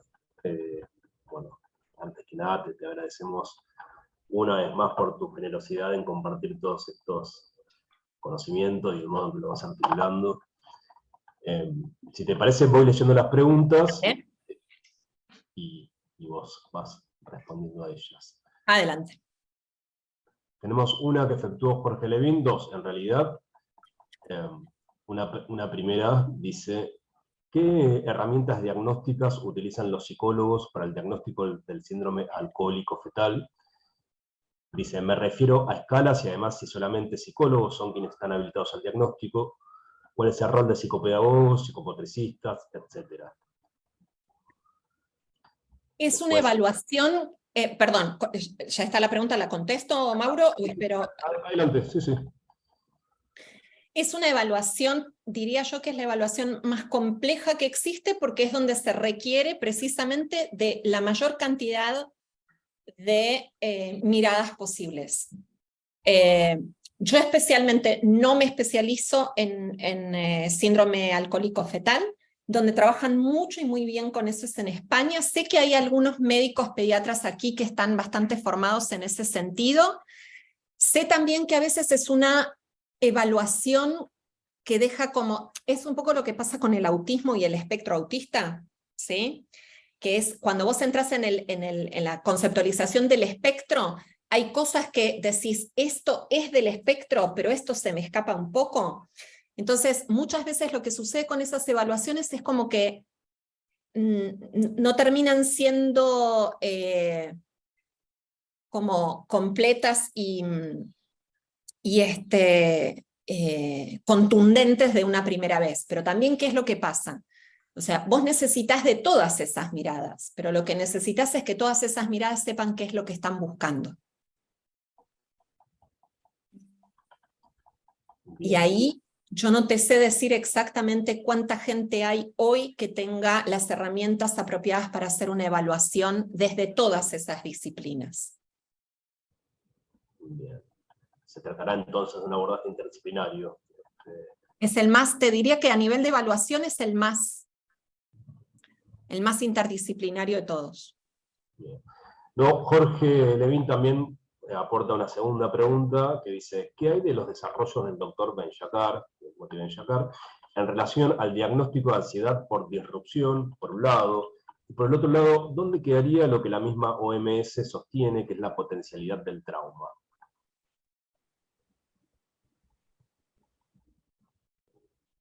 No estoy al tanto de lo que dice Moti Ben-Shakar. ¿Y a qué te referís, Jorge, con potencialidad del trauma? A ver. Jorge, te puedes desmutear y... Jorge, ¿estás ahí, Jorge? ¿Qué tal? Buenas noches. Con el tema, en relación a la potencialidad del trauma, la OMS, por ejemplo, cuando habla de los eventos o de los eventos traumáticos, utiliza en su descripción que los eventos son potencialmente traumáticos, si no tenemos que Ahora te pensar, entiendo. digamos, cualquier evento sería traumático, y eso está muy relacionado, creo que un poco, yo he leído bastante de Ben-Shakar, es un autor que me aclara muchísimo el tema de estas, justamente, estos diagnósticos de SM4, de SM5, CIE-10, del trastorno por estrés. Incluso él señala la inexistencia de este trastorno, hace otro tipo, una explicación similar como la que hizo usted en relación a estas categorías que surgen de la Asociación de Psiquiatras e incluso de la clasificación de enfermedades. Y él dice, el estrés no es postraumático, sino que en todo caso habría un estrés anterior al trauma, por eso él plantea este diagnóstico de trastorno de ansiedad por disrupción, sintéticamente, por supuesto, después de un trabajo extenso y de varios libros escritos por parte de Ben-Shakar. Pero volviendo al tema de lo potencialmente traumático, porque si no, digamos, tomando este ejemplo que usted da del diagnóstico detrás, cómo es trastorno del desarrollo, trastorno traumático. Trastorno traumático del desarrollo. Claro, pues sería como diciendo, ¿y todo sería traumático? La pregunta es... A ver, hay una cuestión que tiene que ver con... Por eso planteaba el tema de lo potencialmente traumatogénico. Bien. Esto que vos estás diciendo, ahora entiendo por dónde vas, y es correcto, hablamos de eventos que son traumatogénicos. Ahora bien, cuando se plantea una clasificación diagnóstica, la clasificación diagnóstica no implica solamente el hecho de que haya una exposición. Yo ahí, con lo que hablé del trastorno traumático del desarrollo, te diría que hice 2 renglones de un abstract. Si nos vamos a plantar en las clasificaciones diagnósticas, para que se esté hablando de un determinado diagnóstico, requieren del cumplimiento de determinadas condiciones, que en este caso también se han planteado. Por un lado, los factores de exposición, y por otro lado, la sintomatología. Y dentro de la sintomatología, la presencia de una determinada cantidad de síntomas de. Cuando esto no ocurre, estamos hablando de síntomas de, ¿sí? Ahora, es absolutamente correcto esto que vos decís, y te agradezco la aclaración, porque entonces esto es lo que hace que muchas veces, en esta cosa hiperarchi plus reducida, nosotros podamos caer en el error de hacer una simplificación tal que digamos, sufrió maltrato, tiene trauma. Exacto. Y esto no es así. ¿Por qué? Exacto. Porque sufrió maltrato, pero puede haber desarrollado un trastorno depresivo mayor. Exacto, pero además, tomando a raíz de una pregunta que vi por ahí en relación a las cuestiones legales, muchas veces, y eso para una pregunta a quienes están en la justicia, yo trabajo en salud en este caso, Jorge, muchas veces llegan... Para dar lugar a las siguientes preguntas, porque nos queda poquito tiempo. Sí. Dale. Después, si queda tiempo, aportamos alguna otra. Dale, Entonces, dale. tenemos la pregunta después de Juan Pablo, y ahora que él... No lo conozco, no lo conozco. No lo conoces, te lo presento. Juan Pablo, que está acá presente, dice, de acuerdo a tu planteo, Mucho gusto. ¿los sistemas legales deberían volver al otorgamiento de la mayoría de edad y o punibilidad penal plena a edades mayores que las actuales? Bueno, Juan Pablo, ¿qué querés que te conteste? ¿Cómo te gusta? ¿Cómo te gusta? Yo no me puedo meter en el plano de lo que correspondería legalmente, primero porque vos sabés que yo no hablo de lo que toco de oído. En todo caso, es competencia de los abogados y de quienes trabajan en la justicia pensar si todo esto justifica que se vuelva a estos conceptos. Lo mío sería opinología, y vos sabés que a mí la opinología la podemos mantener en el WhatsApp, Juan Pablo, pero acá... Interesante que vos aportaste, Sandra, ¿no? Como que hasta los 25 años habría una razón para pensar, ¿no? Que se puede extender como cierto margen de protección, ¿no? A ver, más que cierto margen de protección es, por ejemplo, vamos a pensarlo desde este punto de vista. Yo tengo una hija de 24 años, ¿sí? Es decir, si tengo que pensarlo desde el punto de vista de las neurociencias, su corteza prefrontal está casi cocinada del todo. Ahora, lo que sí es cierto es que su corteza prefrontal esté recién ahora casi cocinada del todo, es lo que explica que todos los que tenemos hijos más o menos de esa edad, llega un determinado momento que nos agarramos de los pelos y decimos, pero por el amor de Dios, ¿por qué no crece un poco más rápido? Tiene que ver un poco con la variabilidad de los intereses, del carácter, con no saber dónde uno está parado, pero ese es el desarrollo normal. en el desarrollo que se da cuando la violencia empieza tempranamente, el compromiso en el desarrollo de la corteza prefrontal viene de mucho antes. De mucho antes. Entonces, va a llegar a los 25 años más deteriorada que la de mi hija. Porque las condiciones de desarrollo fueron completamente adversas. A mí me parece que el punto importante de todo esto es entender, hasta ahora, lo veníamos entendiendo pura y exclusivamente desde lo que la psicología podía aportar, ¿sí? Que era, o sea, los aportes de la psicología podían ser muy valiosos, pero todos sabemos perfectamente bien que a la justicia los aportes de la psicología cada vez le importan menos. Y los resiste más. En cambio, cuando vos les empezás a decir las cosas claritas al estilo de, mire, a mí me encantaría poder transportarme en el futuro y que existiera una situación en la cual, además de presentar las conclusiones del Rorschach, le pudiéramos mostrar, si este chico hubiera crecido en condiciones normales, esto hubiera sido su cerebro, este cerebro puede hacer esto, esto, y este es su cerebro, y este es su cerebro así quiere decir que esto compromete tal cosa, esto compromete tal otra, esto compromete tal otra. Y la realidad es que si vos a ese cerebro le das la oportunidad de restablecer un contexto de desarrollo saludable, con intervenciones adecuadas, le estás devolviendo la oportunidad de crecer como corresponde. Es decir, es un trabajo de mucha gente, no está solo la justicia involucrada en esto.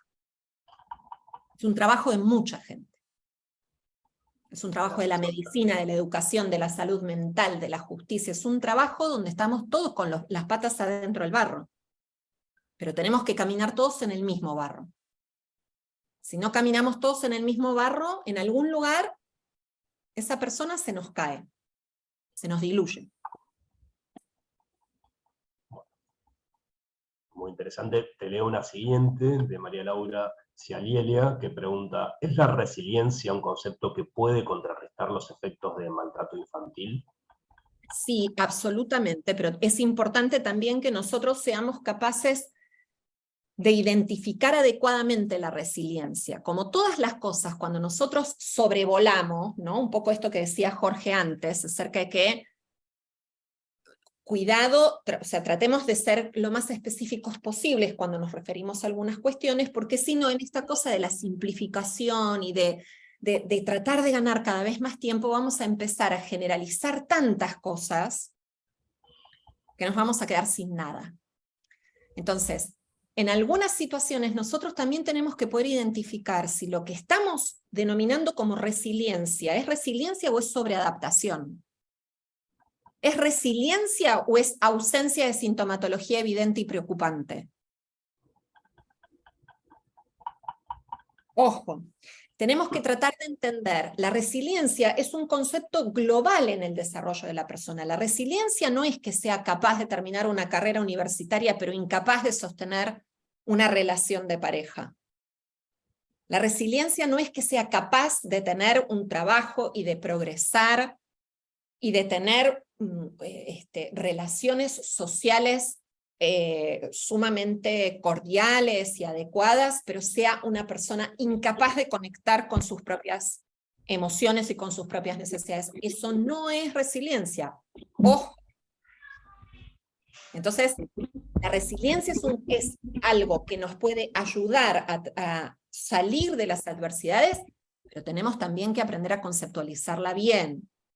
De la misma manera que no podemos andar diciendo todo es trauma, tenemos que tener cuidado de no andar diciendo todo lo que suena bonito, todo es resiliencia.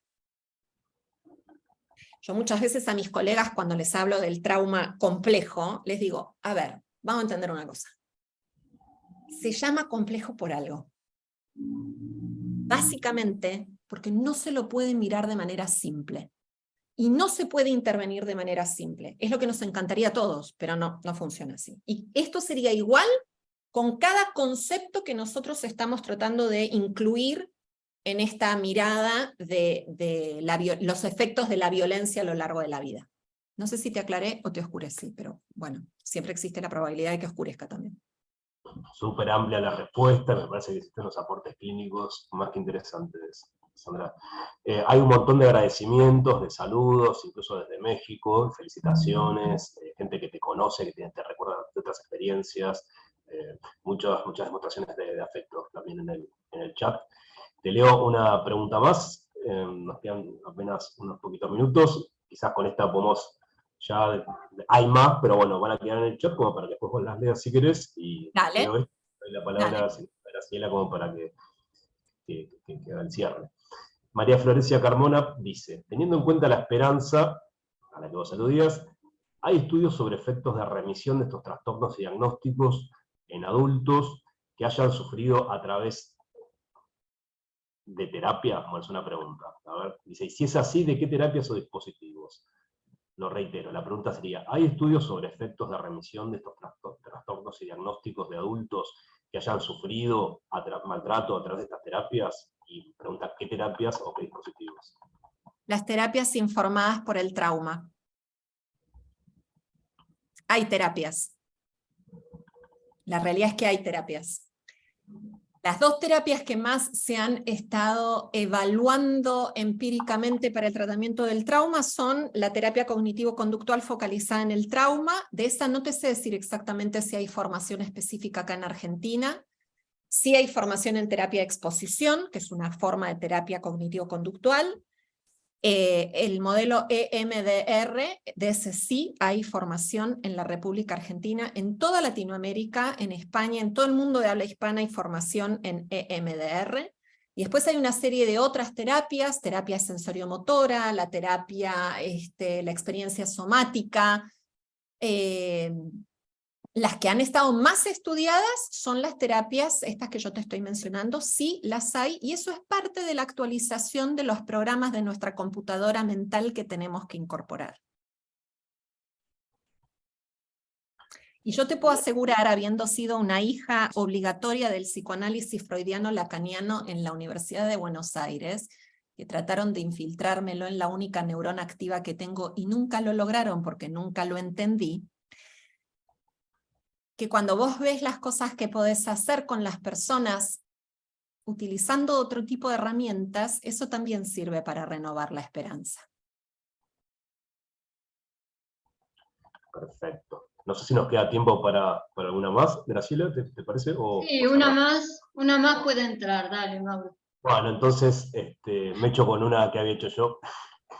Que te preguntaba, por un momento vos hablaste de los diagnósticos, ¿no? Que se hacen como, digamos, malos diagnósticos, quizás aquellos que desconocen la etiología desde el trauma por maltrato infanto-juvenil o por violencia a manos de los cuidadores. Te quería preguntar si puedes hablar un poquito más de tu experiencia, cuáles son esos diagnósticos que sueles encontrar o crees que pueden estar allí. A ver, te puedo dar dos ejemplos. Por ejemplo, con los trastornos de identidad disociativa, las investigaciones que se han hecho clínicamente, las personas que más han trabajado con los trastornos disociativos en general, perdón. En pacientes adultos han recibido hasta 8 diagnósticos previos al diagnóstico de trastorno disociativo.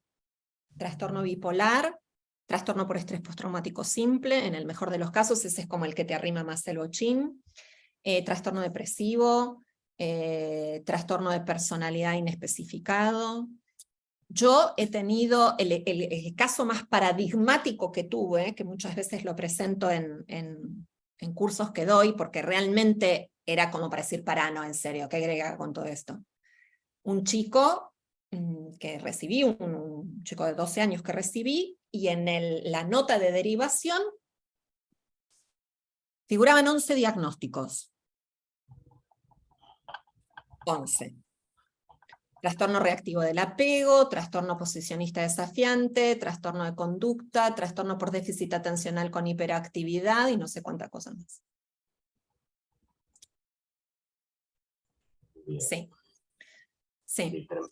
Más los que aparecen más, o sea, como las figuritas repetidas que mayoritariamente suelen aparecer: trastorno bipolar, trastorno depresivo. Muchas veces hay diagnósticos que se reemplazan y otras veces lo que pasa es que como con este chico se le da una categoría, otra, al lado otra, al lado otra, al lado otra, al lado otra, hasta que tenés una sábana de diagnósticos. Ujú. Son como en el campo de la... Hola, San. ¿Quién Bueno, anda por ahí que no hola. escuché quién dijo la San? Hola, yo, Valeria. Ahí te veo. ¿Cómo estás, Valeria? Bien, bien. Bueno, gracias por escucharte y un poco lo que quería sumar a lo que estabas diciendo es que yo me especializo en pacientes con trastorno límite de la personalidad y cada vez que la encuentro a Sandra la escucho para recordar y poder trabajar sobre un diagnóstico diferencial. Porque la verdad es que poder identificar un trauma temprano es fundamental. Nosotros quienes nos dedicamos a este tipo de pacientes tan complejos vivimos buscando y tratando de ver, porque también llegan con múltiples diagnósticos y cuando uno empieza a encontrar ahí lo que nosotros llamamos la historia del ambiente invalidante, empezamos a encontrar muchas de las razones de las crisis o sus intentos de suicidio. Así que bueno, gracias. Te encontré y hoy paré un cachito para escucharte. Agradecemos, Valeria, Vos el estás aporte. entrando, Valeria, en el grupo de los reincidentes, ojo, que hay más de uno por ahí, lo veo por ahí dando vuelta, los reincidentes. Bueno, muchísimas gracias, Sandra. Gracias por la claridad de siempre en tus exposiciones, por toda la información que nos brindaste, realmente excelente. Te agradecemos un montón, un montón. Bueno, gracias a ustedes y nada, qué sé yo, sigan curioseando. Realmente hay muchísima información, hay un mundo ahí afuera, realmente hay un mundo ahí afuera. Es un mundo complejo, pero es un mundo completamente diferente al que a lo mejor estamos acostumbrados a ver. Y vale la pena, realmente vale la pena explorarlo. O sea, yo sé que no estoy muy bien de la cabeza, pero además de esa razón por la cual hace 30 años que hago este trabajo porque encontré cosas que cuando las aplico, mueven piezas en el rompecabezas. Si no, hubiera dejado esta profesión, me hubiera dedicado a algo que me diera más dinero hace mucho tiempo atrás. Así que gracias, investiguen, curioseen, pregunten, cuestionen, porque hay un universo afuera ahí esperando y tenemos muchas posibilidades de hacer muchas cosas muy buenas por las personas que llegan a nosotros. Así que gracias a ustedes por la invitación y a toda la gente que está ahí sentada, a los que están desde otras partes del mundo también. Y bueno, no les voy a decir que no somos gente muy normal porque un jueves a las 9 de la noche estamos escuchando hablar de esto. Ustedes cualquier cosa, si les preguntan, nunca digan que estuvieron haciendo esto, digan que estuvieron viendo Netflix. ¿No? Ya, con que uno sea poco normal es suficiente como para que los demás te miren así con cara medio rara. Vayan a descansar, a comer, disfruten y muchas gracias por haber estado ahí. Gracias. Bueno, muchas gracias entonces a todos también y bueno, los esperamos en el próximo café.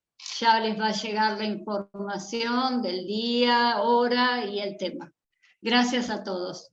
Gracias, gente. Que descansen. Buen fin de semana. Chao, chao.